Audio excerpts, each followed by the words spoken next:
I bought myself a 2004 Audi TT. It's a Mk1. So what I'm going to be doing is replacing this strut tower. It should be generally a pretty easy job. It's just this like kind of bushing bearing thing, probably just rubber absorption thing at the top of the tower. So we're going to jack it up by the lift point, take off the wheels, and then we should be able to unbolt some stuff, tension the spring a little bit, and get it out. So first thing, taking the wheels off. So I got the tire off. They were 17-inch for the lug bolts, actually. And so now we're going to disconnect the sway bar. So this is, you can see the bottom, here's the top. So we're going to disconnect it at the top. It's another 17, and that should let the axle droop quite a bit, which is what we want. To get this off, you're actually going to need a small 17 mil wrench to hold this so it doesn't spin while you get the other side. Hopefully you guys can see that well.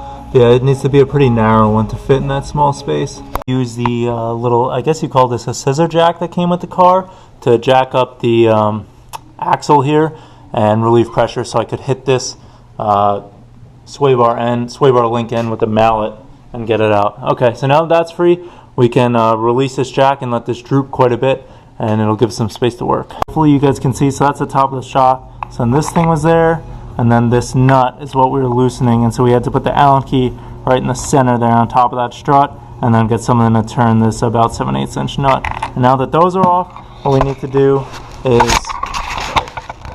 compress this with some spring compressors. So these are some AutoZone special spring compressors that you can rent. So with them all the way down, I was able to get the very top piece off. That's this piece right here. So I compressed it enough to get some room to pull this off. And now we did the same trick. So I used what is it? It's an 8mm hex key in there. And then I got in there with this crow's foot to get that. This is a 22. It's a little big. I think it's probably 21 or 20 millimeters. But I got it free.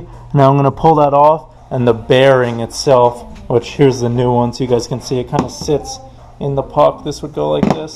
There's the bearing. Now we're going to get that out. And you pretty much just reassemble everything, put the sway bar link back on. Here is just a little cap that I 3D printed, but because it was missing it. But basically just put it all back together in the same order, and that's it. So we replaced basically the rubber bushing, and there's a bearing, which I don't really understand why a strut tower has a bearing, but yep, that's it.